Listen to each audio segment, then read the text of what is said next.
how you go about the regression? What are the steps from a decision-making perspective? So first we see the graphical method. In graphical method we see the linearity. Yep. After checking that, Excel में ना सब बात करते हैं. हाँ जी. Excel में ही गल कर रहे हैं. हाँ जी, आप decision-making the perspective तो ये गल करनी है, right? So you're right. So very first thing, you plot your data, है ना? After plotting, you may notice there is a trend upwards, downwards. Perhaps there's seasonality. Perhaps there's a cyclical pattern, right? So you want to understand what is happening with your data. So okay, so we plot it. Then what's next? Anybody else? We have only one person. Yeah, we'll start with data analysis or with the modeling. So what would be the first step?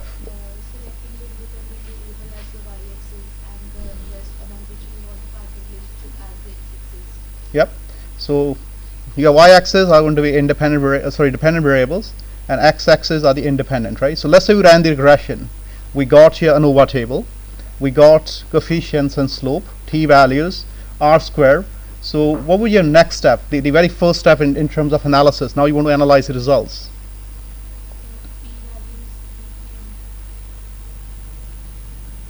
No, the first step. So we come to p-values. Before you go to p-values, what would you like to see? Thank you. So we want to pay attention to the coefficients, right? So maybe you already did a scatter plot. Let's say personal income and sales. We saw a positive relationship between those two. So idea here is you expect a positive coefficient in your regression equation, right? So it could be sales equals to some intercept value plus coefficient, which is like beta 1 or the slope, whatever you want to call it, and times the personal income, right? So that should be positive in this particular case. So the point here is you're trying to link it back to the business logic, right? Does it make sense in terms of business logic? You remember we discussed a condition. You may have coefficients which could be negative. You expect a positive coefficient, but you have a negative value. What could be the case for that? So, any reason behind that?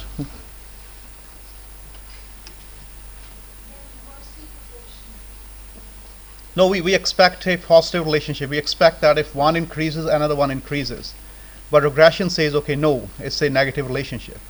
So it means it doesn't fit with your business logic. So what could lead to that?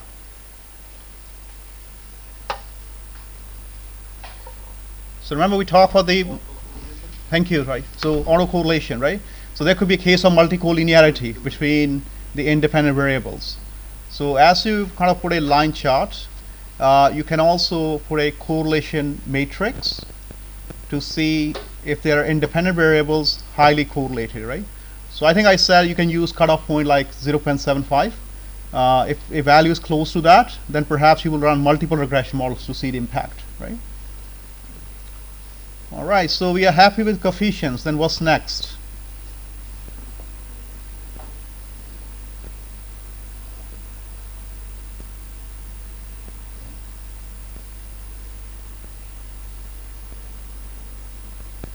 Now the p-values, right?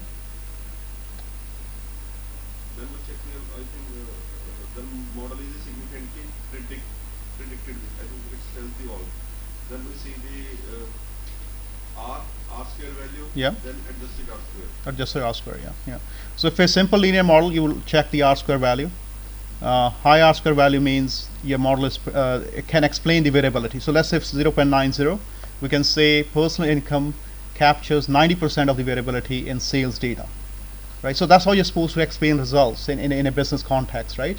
If you say r square is 0.90, I mean, as a business user, I don't know what that means, right? Okay. Then you also check the independent coefficients, right?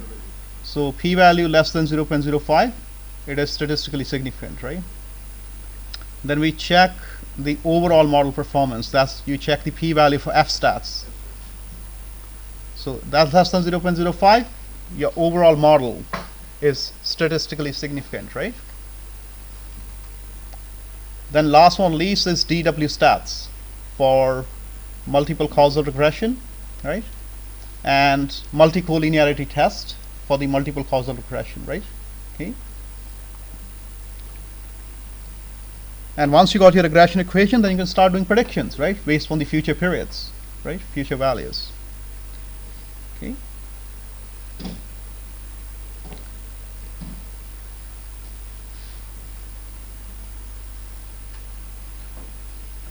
So one thing we didn't do or didn't apply in last one, in case you have a scale difference between data, then you do the transformation, right? So yeah, your house price data set is a good example. You have house price, which is output variable. You have input variables like lot size, tax.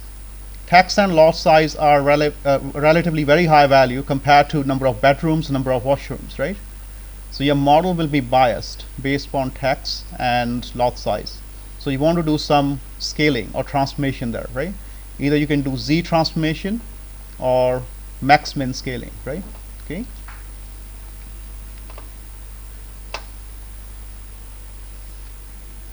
I think that was all. Anything else?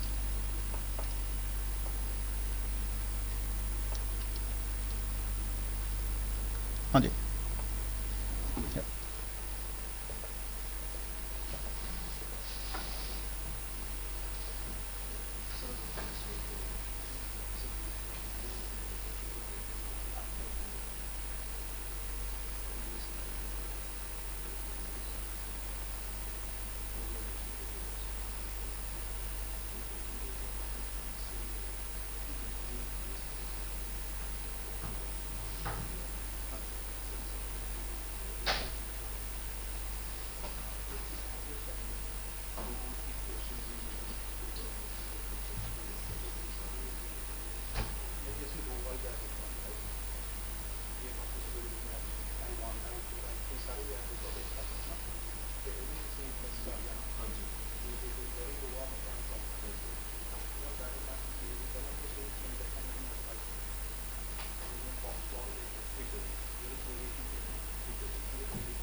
All right, guys. So let's start with the next topic, right? People who just came. So can you get hold of everything under day 6, right? So there's a PowerPoint. We'll start with this kind of Walmart sales data set, but download that data too. We'll need that. Okay.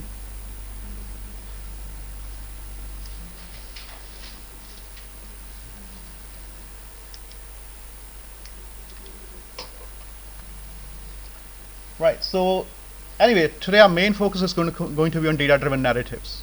So bring another tool in, which is called storyboarding, right? So we'll use storyboards. I would like you guys to create some storyboards as we go through, and we'll explore Power BI a bit further looking into fact tables and the dimension tables. So I believe that's very first time you may have come across those. So we'll go through those in a bit more details. You can work without dimension tables, but it will make your life a lot easier when it comes to the visualization if you can do that. So learning outcomes, we should be able to develop visual narratives, particularly using a storytelling process, like using storyboards to plan and structure data-driven sequences, right? So I think you all do storyboards all the time. For example, let's say if you're asked to, like we're working on the dashboard the other day for the inventory analytics. You guys didn't do anything formally on the paper, but perhaps in your mind you were thinking, okay, I can add a graph, bar chart, line chart. So we want to make that process a formal process, a structured process, right? So again, as we go through the activity, you will notice it will eliminate lots of redundant steps, as well as it will improve the overall process, right? Then we'll explore like fact tables, dimension tables to make your visualizations more effective, and we'll combine it with the communication aspect of that. So if we have enough time, I will ask you guys to put a presentation together, a small one, right? Okay. So storyboard is structured visual plan that outlines the sequence of key insights or messages you want to communicate. So from day one, throughout all this workshop, we are talking about you will have always more data than what you need. So there's going to be data points which are not required. So we don't want to put those data points on our visuals. We don't want to bring those in. For example, when we go to the Walmart data set, I have given you some questions we want to work on. If I don't give you those questions, there's a high chances you may put up the unemployment data as well. You may put up other data points too, right? So always you need to think about what message you want to give out. Because otherwise it's human nature. You present something, people are just going to make some sense out of that, right? We all do judgments all the time, right? So when you go to restaurants, maybe I'm not chef, but I'm always going to judge the food, how that was, right? So the same applies here. It applies to any situation in life, right? Okay. So you only want to present the findings in a structured format which are required to tell stories. So that's the important part here, right?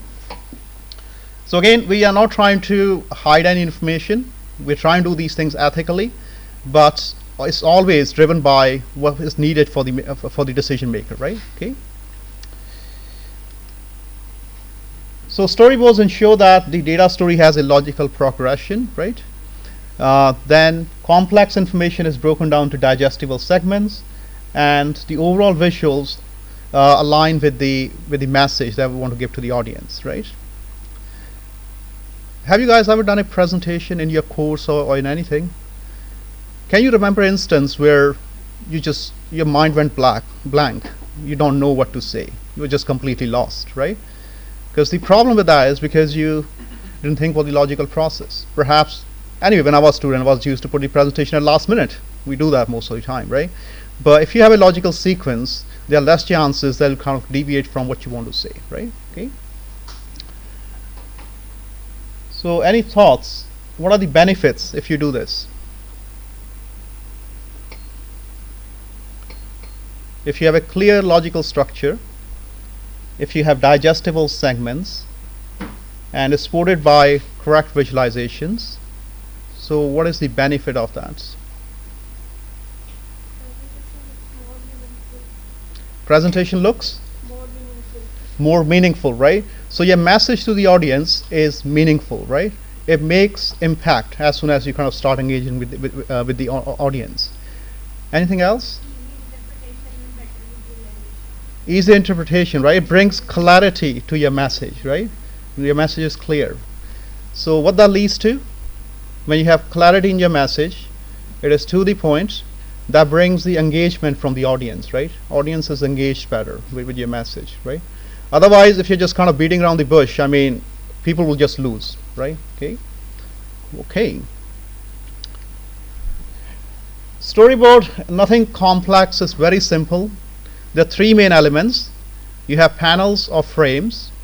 So you all use PowerPoint. Think a PowerPoint slide as a frame.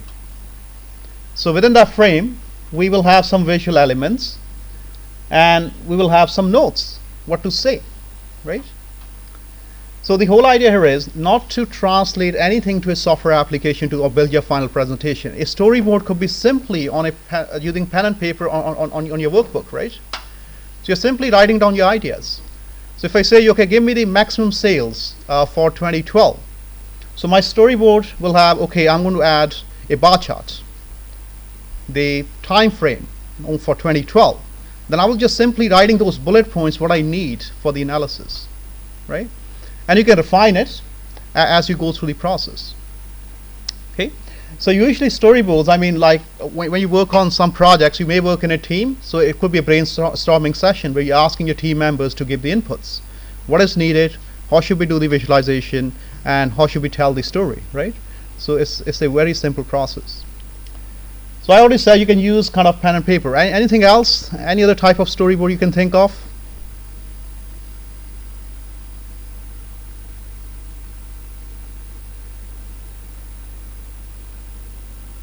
So types of storyboards.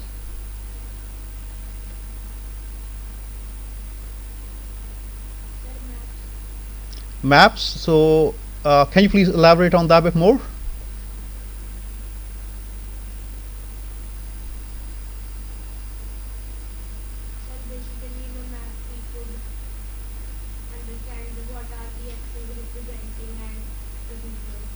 Well, but that's your visualization, right? So that's when you translate your data to, let's say, in Power BI or Excel. So you put it on a map. But before creating that map, how do you know you need to use map? So that's where you're kind of doing a rough sketch in a storyboard, right? Well, you brought in term, there's something called mind maps, right? Have you ever come across that, right? So you have a big idea, and then you're trying to break that down into sub-ideas or sub-components, right? Okay. So I think that there's a tool as well. It's just called mind mapping. So you can use that. I believe it's free to use. Or the other simplest way to think about storyboards is when you create a flowchart. So this is my step number 1. This is step number 2, and so on. So that's a storyboard, right? In terms of tool, you can use PowerPoint to do a storyboarding, because you're simply taking some notes here, right? Okay. Storyboards can be in the form of audio or video. So instead of kind of using a specific tool, we are just sitting down and doing a brainstorming session, and from there just recording how these things needs to be done, right? Okay. So it depends on the availability of technology and the ease of use among the users, right? But in this particular case, I would like you guys to use here like pen and paper, right, to build a storyboard. Okay. Have you ever seen a cartoon section in a newspaper? So that's a good storyboard. They always have a starting point, and each panel contains some visuals and some narrative, right? And you can see we don't need to write a big story here. We don't need to say this person is telling to that person or whatever. It's just simply, we know that this little kid is just talking to the another, I believe it's his grandpa, right? So it kind of makes the bigger concept more digestible, right, in fewer words. Okay, so you kind of build your story in different frames. We know that's going to start from here, it flows to right, so that's where it finishes, right? Okay, so when you create a storyboard for yourself, so perhaps you'll have number 1. So this is my first question, this is the type of visual I'm going to use, this is my narrative, so that's it. Then you translate it to Power BI or Excel, whatever the application is, right? So I usually use this type of structure for storyboarding. So you can create simply this template on Excel, right? So here you can put the visuals, just name of those, right? Let's say bar chart, line chart, what are different data points. Then you have some notes, what you want to say from there, right? Okay. So, but again, you don't need to stick to it. As I said, you can use any template that fits to your needs. That's another example of a storyboard with sticky charts, right? Or sticky notes, right? Anybody ever did this? It's just very common in manufacturing sector, right? So when you solve problems like under lean management or Kaizen activities, so Kaizen is continuous process improvement. So we usually use sticky charts to build a process map, then modify that as required. And you can see the beauty of this is you just take out the sticky notes as needed, insert a new one when you make a mistake or when you need to change anything, right? Okay, and these are color coded. So I want to say blue means good or red means bad, right? So we are just kind of do some color coding to bring some visual narrative in your storyboards, right? Then next one is the process itself. So what kind of information can go in a frame? So remember, always start with problem. What is the opportunity? What is the problem you want to address? In case of problem-driven analytics, you will have some information from your manager or the problem you're trying to look into.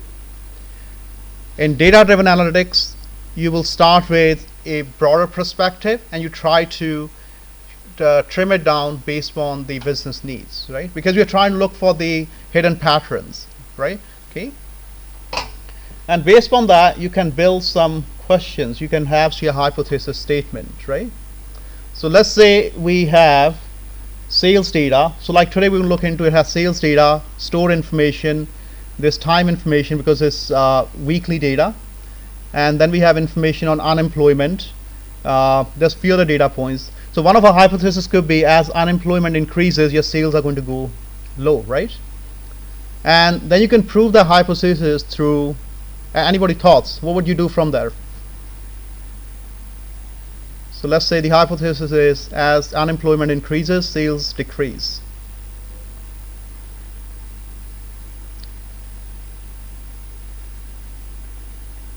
Anybody thoughts? Any tool, any method you will use to prove that?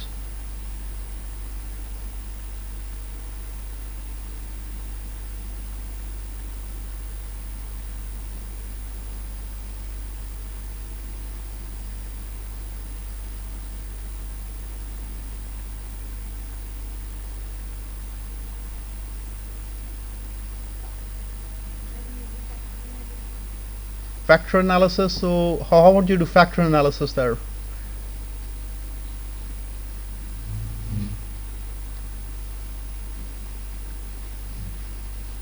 Oh, as we're talking visualization, scatter plot. One increases, one decreases. Scatter plot, right? That should be a starting point to see, right? And once you have that in place, you can create a simple linear regression model. Look into P stands for a P value for the coefficient, right? And slope, right? And look into R square and so on. So we did all that. So just putting that together, right? So always start with descriptive, move to inferential, perhaps predictive, right? To draw the insights. Okay. So now you can see, based on the technique you selected, your visualization will be determined, right? So we need a scatter plot. Perhaps we need a bar chart or line chart to present the dip in the sales, right? Find data, identify data sources, right? So could be external data, internal data. So we need to identify from where data is coming. Sometimes you have data in place, but it may needs to be transformed, right? So let's say, again, going back to data we're going to use today. So it is a time series data on weekly basis. So let's say my question is, I want to see average sales for all stores, right? So I have data, but in this case, I need to calculate averages. So that should be put here. Average per store, right? So that way, when I translate that to a tool, either Excel, Power BI, I know I need to calculate averages at some point, right? So remember, we are trying to bring more clarity in the process. Okay, so it's kind of serving as a blueprint once you start doing the visualizations, right? And here we are not creating any visualizations, we are simply selecting. You already know which visuals to use when, right? So in this case, we may say bar charts, right? Okay. Any questions on storyboards?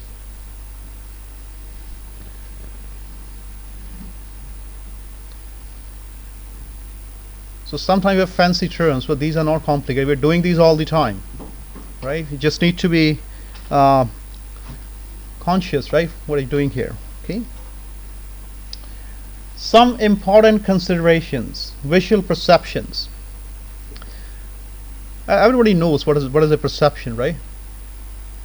Anybody wants to say about that? What do you mean by perception? How a person takes in the information how a person takes the information, right? Okay. So same way, when we present any visual to audience, the audience is always diverse with different backgrounds, different knowledge, for even different business processes. They will look at information differently. Not only information, they will even look at the visuals differently, right? Okay, so I'll show you some examples in a minute, right? So visual perception, the way the brain interprets information and makes sense out of the visualization, right? Okay. So even you can think about yourself, every time when we finish a lecture, you don't retain all the information. That's human nature, there's nothing wrong with that. You only retain certain bits where you perhaps paid attention or perhaps it aligned with your own experiences, right? So that's why it's very important to connect to the audience when you're kind of presenting. There are five main elements: order, hierarchy, clarity, relationship, and conventions. So order, as name stands, we need to present information in the expected order. So one simple example of this is, if you think about the languages, right? So when we write English, or most of the languages, right? So we usually go from left to right. And once you enter the carriage return, it is going from top to bottom, right? Okay. So let's say I have a sentence. If I start writing in a different order, it's just going to create some jumbled mess, right? So following order is a very important thing to do. Okay. So same applies to your data visualization concepts, right? Okay. So not only the how the information is presented, but also in terms of when you're presenting over PowerPoint or putting in your report, it must follow order, right? And most of the tools, they won't give you the order. Even if you throw anything in Excel, it's just going to create a default visual. Well, you need to go in and produce some kind of order to that visual to make sure it is telling a complete story, right? Hierarchy, so which is breaking down information from very broad to narrowing it down to the main question, right? Clarity, we already talked about that a lot when we looked at different type of visuals. Don't create a jumbled mess, right? So you want to have your visuals clear.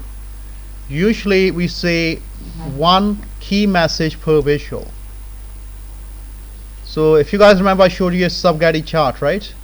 So if I'm not interested in store in Chandigarh or store in somewhere else, I shouldn't add that to my visuals. I only focus on the information which is required for the storytelling purposes, right? So usually one message, one key message per visual. I'll come to this relationship in a minute with an example. It will be easier to explain. Then conventions, right? So you should follow the conventions or rules.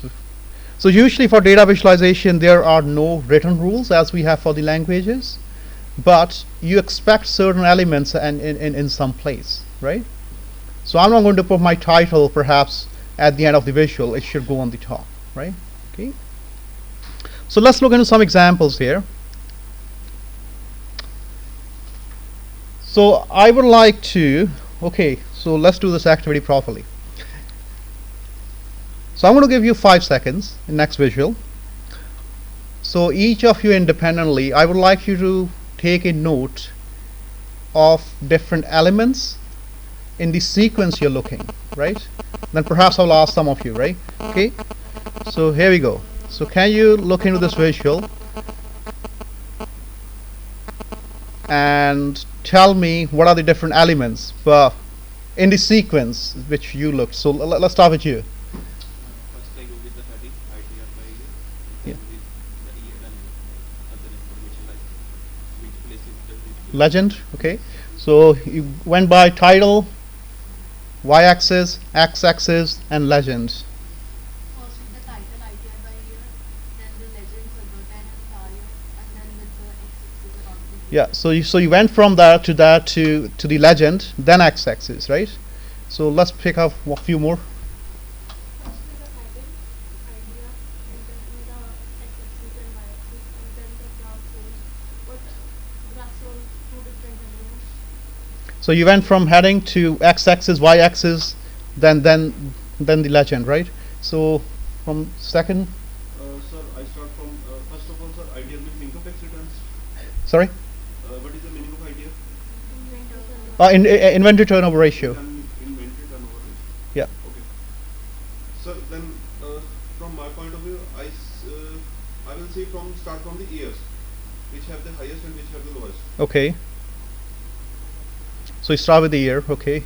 What year group? First of all, title, because without title we can't label axis. What Mhm. axis is representing. So first title, then what is x-axis representing, then what is y-axis representing, then ITR is divided into Alberta and Ontario. Then we are doing plotting to ensure a clarity in this visual. Okay. So you start with title, right? Yeah. Okay. Title, x-axis, y-axis, and then the legend. Then legend. Okay. What you guys?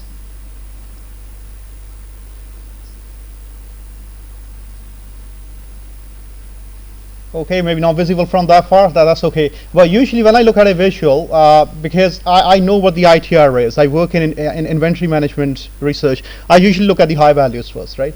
So the point I'm trying to say here is, all of us looked at it differently. Although the information is there, there's nothing wrong with the information, but our point of attention was different when a visual is presented, right? So now you think about a presentation where you're sitting in a presentation. Maybe you're just completely bombarded with numbers, with different visuals, but if you don't tell your audience where they should pay the attention, they will have their own mind working as well. So half of the time, if the visuals are complex, they will not even listening to you. They're just trying to make sense of that by themselves, right? So from the order perspective, it becomes presenter's responsibility where we want to focus the audience. So I just changed this slightly. If I present this one, I believe everybody's going to say I looked at the title first, because that's what's being highlighted. And I muted the rest of the colors, right? But anyways, this is not a good example, because title isn't the main thing, right? Main thing is sitting here, so we just want to use that as irrelevant, right? Now if I come to this one, anybody thoughts? Year 2021. So 21, the highlighted bar, right? So that makes your life easier once you start incorporating different colors to dictate the order. You are presenting, you want to present the idea, so you should be dictating order, not your audience, which is making sense by themselves, okay, what you're trying to say, right? So this way, half of the battle is already won. You know where you want them to focus, right? So then you can start incorporating like text boxes and start bringing some descriptive information, right, to describe what's happening, okay? So order is clear, okay? Yeah, we already looked in this example, clarity, right? So let's say if my focus is on product A and J, I should leave everything else out. The another important part, like we usually discuss, is a line chart better or is a category or the bar chart better? So usually line charts are for time series data. If you present a line chart, if people don't pay attention to x-axis, they will assume it's a time series data, right? So again, my verdict on that, if you have categorical data, then you use bar charts, right? But again, some of you may argue that, okay, there's nothing wrong if I have only one line, right? But that's the norm behind it, okay? Relationship. I'm not telling you guys anything on this chart. So the basic here is that we have sales and we have a timeline along x-axis. We plotted sales against the time and we added a bit of information here. Okay, there's a competitor who opened in the same area. So immediately you guys are going to think, okay, the sales are dropped because of competitor, right? So then in next visual, now I present, I say, okay, hang on, there was no issue of competitor. Most of our coffee sales stayed high because most of our customers are to go. They don't drink and say, they just have to go, right? However, there was a renovation happening during that period. So we have drop in sales for the customers who wants to sit in and eat. So if I present this first, and then I say this, it is just going to confuse everybody, right? So point here is there's no point of adding this visual, even though we had a comparator open, but it has no impact on our sales. We shouldn't be presenting this. How many times you will see somebody present a visual, then they idea, okay, no, do this. So I shouldn't have this here. Does this make sense, guys? So only the important needs to be added. Sometimes use a term good to know. You need to tell what is need. Your audience needs to know. Compares their to know information. It has impact on my business decision. Bringing this in, it's just going to create more confusion. Okay. Any questions? Relationship. Okay. With this one.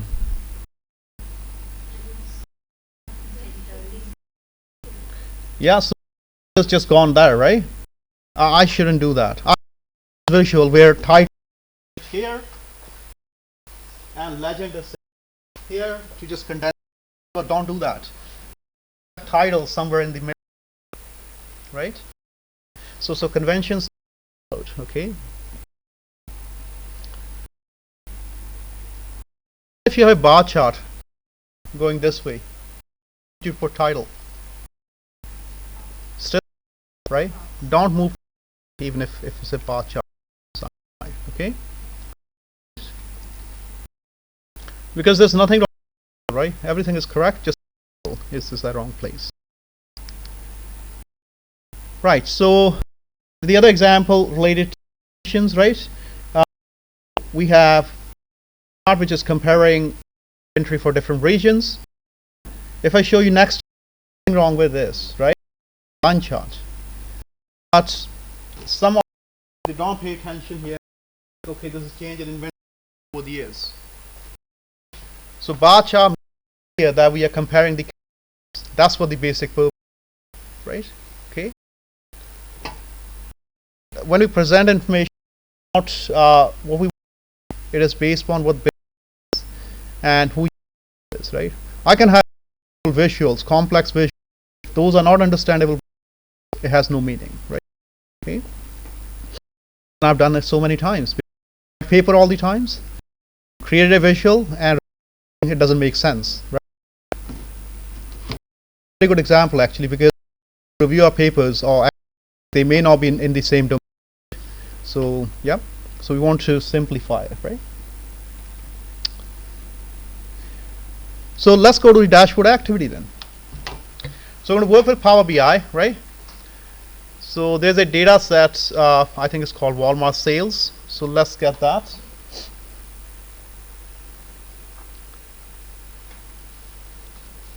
So I'm going to give you guys 15 minutes. I would like you to import that data.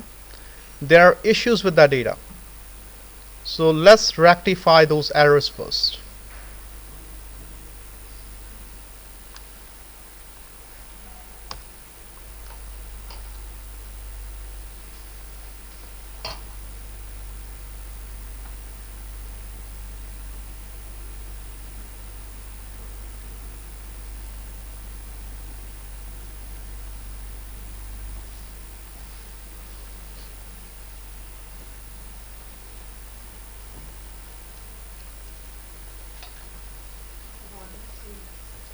This is called Walmart sales here.